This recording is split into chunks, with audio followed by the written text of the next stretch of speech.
For those that aren't aware of how these banks work, Yeah. regional banks, can you kind of contrast? So you mentioned the first role you were really focused on back office processes. You were kind of bored of that, Yeah. and then you said you went to becoming more of a closer. How does that all work? Yeah. Yeah. Good question there. So the first bank that I was at was less regimented in terms of what different people were doing. So they had, the lender that I was working with, Brent, he was getting the deal into credit and approved. And that was kind of his conduit liaison of sorts for helping assemble the post approval documentation, collecting various paperwork streams, clearing post closing loan exceptions.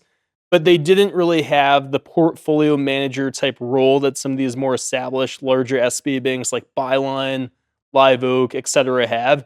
So back to your question, or what I think it was, essentially most of these national SBA banks, they have the lender who's the relationship manager that meets the client, brings in the lending opportunity.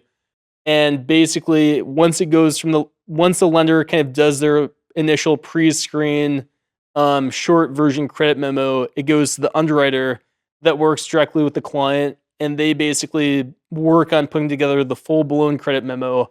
Then it goes from the underwriter, once the deal is approved, to the closer. So that was the role that I applied for and got Byline. And basically, the closer oversees the whole workstream logistics flow from approval through to closing. So basically, interfacing with the title company, collecting corporate documentation, down payment documentation, business insurance, life insurance, lease agreements, things like that.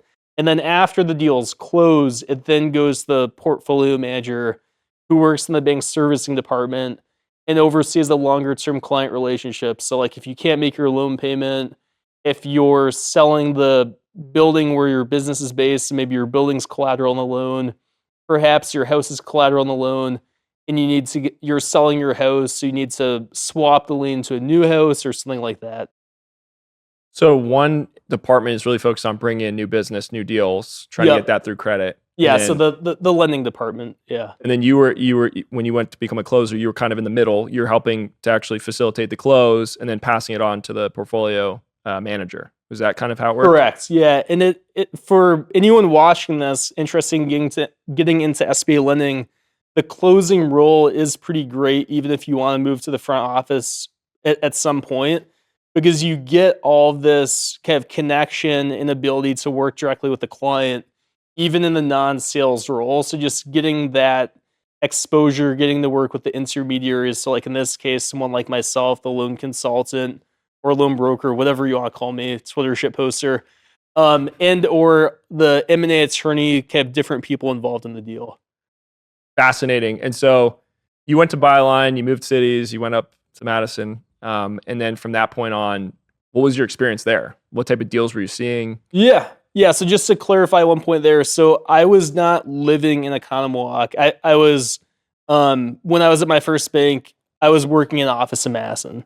Got it. So yeah, in Madison, or was working in Madison, both at First Bank Financial Center and then Byline. So basically, yeah, went from there, kind of working on commercial real estate deals at First Bank Financial Center to working on more all different types of deals, from M&A, search fund type deals at Byline to ground up new construction, debt refinance deals, all those different types of things. And what was